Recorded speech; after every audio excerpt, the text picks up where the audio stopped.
समस्त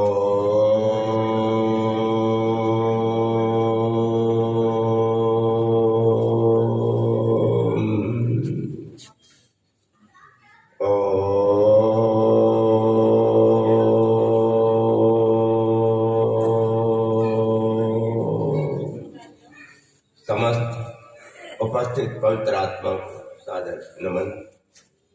प्रभु की महान कृपा है, इस घर में एक पवित्र आयोजन हो रहा है और हम सब उसमें भाग ले रहे हैं। ईश्वर की वाणी, वेद वाणी जो हमको मार्गदर्शन करती है, सब प्रकार का ज्ञान पवित्र वेद से हमको मिलता है और वो तो हम सब सौभाग्यशाली हैं। आचार्य जी उनका भावार्थ बताते हैं और हम सब सुनते हैं। ये केवल सुनने की क्रिया नहीं होती, जैसे आदेश किए जा रहे हैं मैंने हमको जीवन में धारना होता है, जीवन में ढालना होता है, तदनुसार अपने व्यवहार में लाना होता है। तो बहुत ही अच्छी बात है। ये परिवार देवमुनि जी का, उनके भाई जी का बहुत अच्छी तरह से चल रहे हैं। मुझे बहुत प्रसन्नता होती है इस परिवार के बारे में जब सुनता हूँ, सोचता हूँ।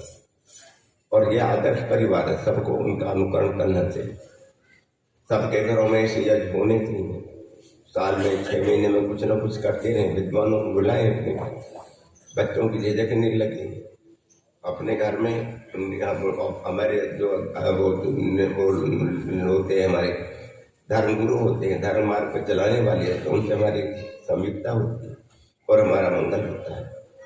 प्रिय आत्माओं, मैं इस बात को वहां भी दोहरा रहा तो यहाँ भी दोहराऊंगा और बाद में ये भी उस पर रोज विचार करना। हम संसार में आए हैं, हम क्या हैं?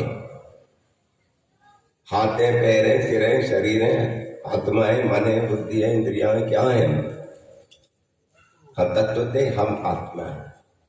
हम शरीर नहीं है, मनुष्य नहीं है, स्त्री नहीं है, पुरुष भी नहीं, मनुष्य भी नहीं। हम केवल आत्मा है।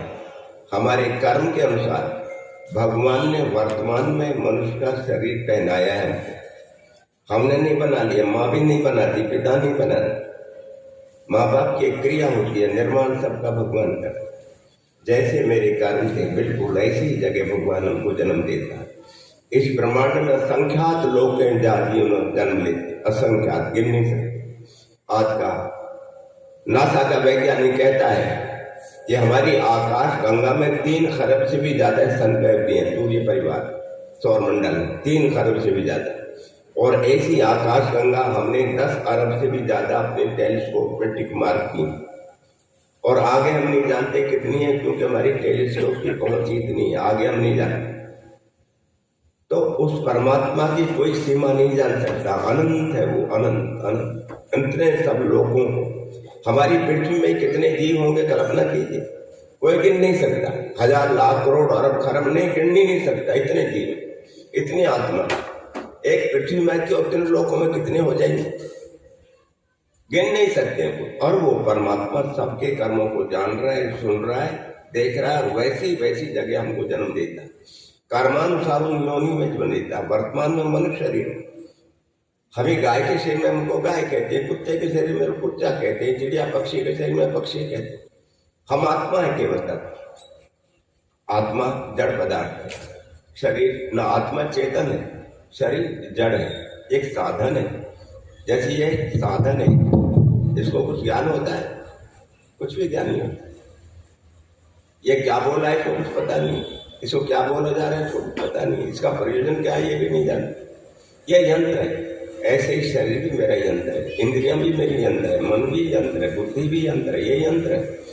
और प्रकृति से बने हैं। प्रकृति जड़ होती है। जड़ उसे कहते हैं जिसमें ज्ञान नहीं है, इच्छा नहीं है, प्रयत्न नहीं है, जो सुख दुख की अनुभूति नहीं करता। ये सुख दुख की अनुभूति करता है क्या? नहीं करता। तो फूट डालो, आग में डाल दो, जला दो, जो भी कर दो, इसको कोई तकलीफ नहीं। हमारा शरीर भी ऐसा ही है, शरीर को कोई तकलीफ नहीं होती। तो बाबा जी हो गया, आपको नहीं होती होगी, हमारे को तो बहुत तकलीफ होती है। यहाँ भी तकलीफ होती है, घुटने में तकलीफ होती है, गर्दन में तकलीफ होती है, तो मैं नहीं होती होगी? नहीं होती है। मैं कहता हूँ शरीर में कुछ भी नहीं होता, मन में कुछ भी नहीं होता, बुद्धि में कुछ भी नहीं होता, इंद्रियों में कुछ भी नहीं होता। ये साधन है, साधन से मैं काम करता हूँ। क्या चश्मा हम लगाते हैं, चश्मा देखता है क्या? मैंने कान में यंत्र लगा रखा है, क्या सुनता है कान? ये यंत्र सुनने में मुझको सुनने वाला मैं हूँ, आंख दिखाती है देखने वाला मैं हूँ, कान सुनाता है लेकिन सुनने वाला मैं हूँ, रचना बोल रही है लेकिन बोलने वाला मैं हूँ। यह यंत्र है मेरे साथ, तो भगवान ने मुझे यंत्र दी। पूरा शरीर यंत्र है, जैसे कार एक यंत्र है।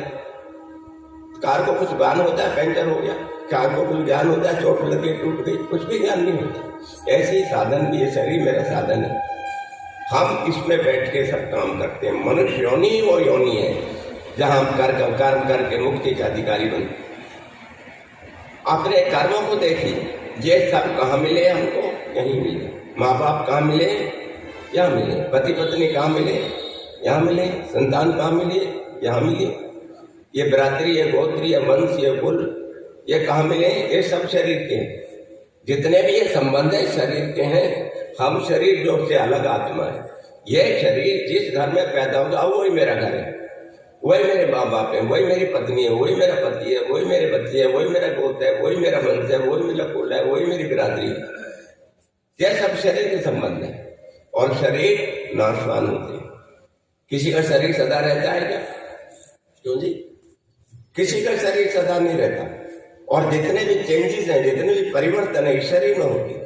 यही भ्रूण बनता है, यही शिशु होता है, यही बालक होता है, यही किशोर होता है, यही युवा होता है, यही प्रौढ़ होता है, यही वृद्ध होता है और यही मरता है। आत्मा में कोई परिवर्तन नहीं होता। आत्मा ज्यों की त्यों रहती है और आत्मा में कोई दोष नहीं होता। अंतःकरण में दोष होता है। अंतःकरण एक जड़ पदार्थ है। मन बुद्धि चित्त अहंकार, इसको अंतःकरण कहते हैं। यह भी प्रकृति से बना है और यह कार्य है और कार्य सब नाशवान होते हैं। शरीर भी कार्य है, नाशवान होता है।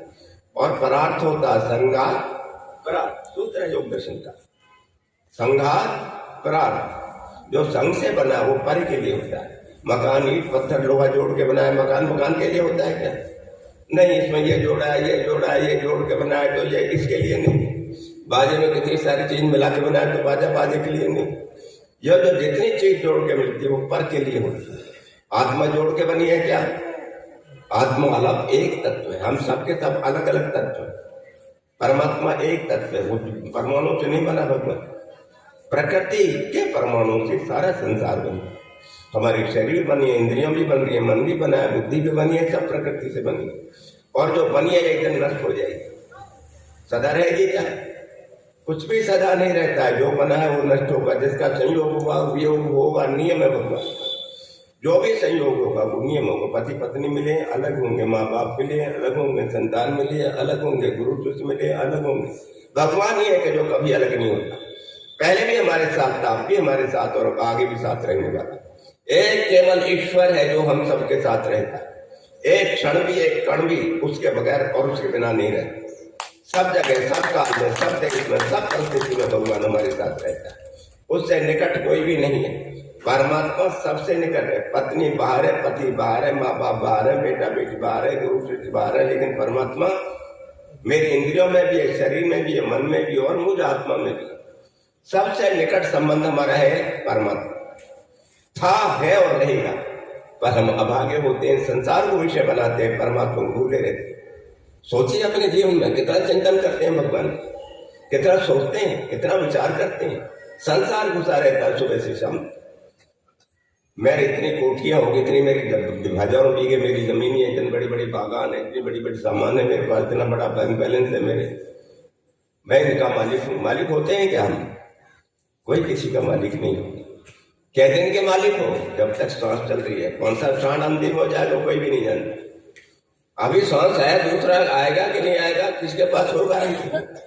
कब तक के मालिक हो? जब तक सांस चल। तो मालिक यहाँ सचमुच में वास्तव में कोई भी नहीं है। हम इनके प्रयोग करता है, प्रयोग करने वाले हम आत्मा। ये सबसे मेरे से भिन्न यही छूटने वाला है। तो पवित्र आत्मा हो, सोचो मेरा जीवन काहे के लिए किया भगवान? खाना पिया, खाया पिया, फिर बच्चे पैदा किए और मर गए। अयासी में जीवन गुजारने के लिए मनुष्य को शरीर नहीं मिला। बड़े सौभाग्य से, बड़े अच्छे पुण्य कर्मों के फलस्वरूप हमको एक शरीर मिला, तो इसका लाभ हमने लेना। ध्यान कीजिए भगवान का। योग ये वो साधन, तत्कारणम सांग योगाभिगम्यम ज्ञात्वा देवम उच्यते सर्वपात्री। वो जो संसार का सबका कारण बनाने वाला है वो परमात्मा, उसको योग से अभ्यास से प्राप्त किया जाता है। दर्शन और योग ये ऐसे शास्त्र हैं जिससे परमात्मा की प्राप्ति होती है और भी सहायक है, लेकिन ये सबसे ज्यादा योग के माध्यम से तत्कारणम सांख्य योग अभिगम, सांख्य और योग से उसको परमात्मा को प्राप्त किया जाता है और उसको देख के इस सब बंधनों से हमारे छूटते हैं।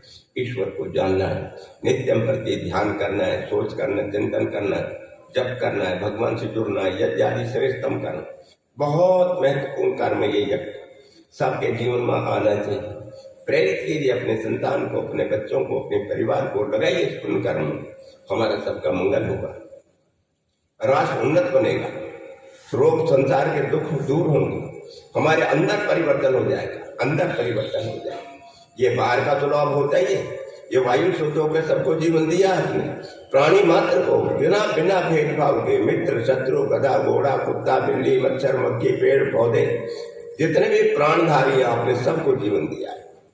एक तोले गाय के घी से 1 टन वायु शुद्ध हो जाती है, वैज्ञानिकों की शोध है, यह वैज्ञानिकों की शोध है। 1 टन 1 तोले से 1 टन वायु शुद्ध हो जाती है। तो इस प्रकार अपने जीवन को हमने इससे चलाना, यज्ञ रोज करना, संध्या रोज करनी है, ध्यान रोज करना।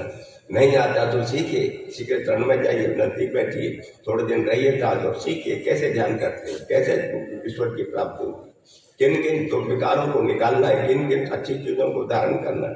रोज शाम को चिंतन करें, आज मेरे से कौन कौन से ऐसे कर्म होंगे जिससे मैं भगवान से बिछड़ जाऊंगा और कौन कौन से ऐसे सत्कर्म हो जिससे मैं ईश्वर के निकट आऊंगा। ईश्वरीय ज्ञान इससे बढ़ेगा कि संसारी चीज डाल रखी मैंने, इनका बढ़ेगा। ये कुछ भी काम नहीं आने वाली।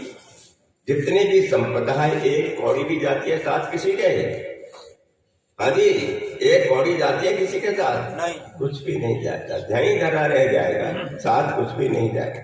बस पल्ले अगर है कोई ईश्वर का नाम लिया है, जप किया, ध्यान किया, अपने आप को पुनीत किया, तो वही मेरे साथ जाने वाला है और उसी के अनुसार भगवान आगे मेरे को जन्म देने वाला है।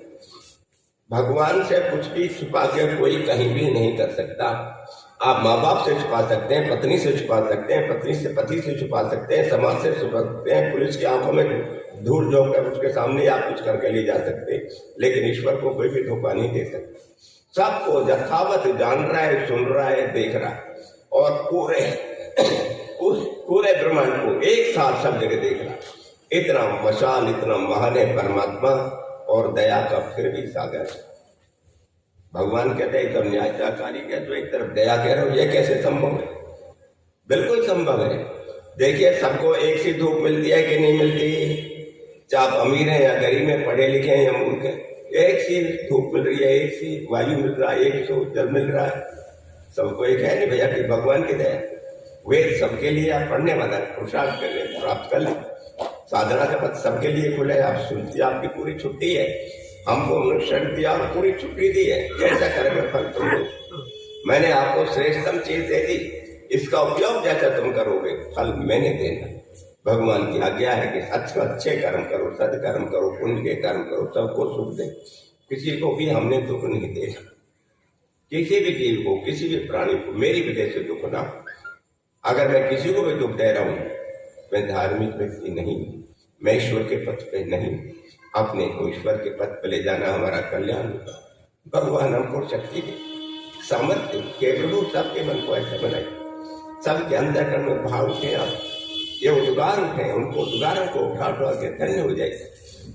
आंख के आंसू निकल पड़े उसके लिए, ये अंतःकरण को धो देगा। जो मैल दम रही है वो सारी शोधन करे। ये प्रेम के पास ईश्वर की ग्रह के आंसू, ये तड़प, ये ललक, ये बेकली उसके लिए होनी चाहिए। जो दिन कर सकता है उसका निश्चित रूप से मंगल होता है। भगवान कल्याण करे। आप सबका खूब खूब धन्यवाद। मेरे टूटे शब्द पूरी श्रद्धा से आप सुनते हैं। भगवान सब प्रकार कल्याण करे। ओम शांति।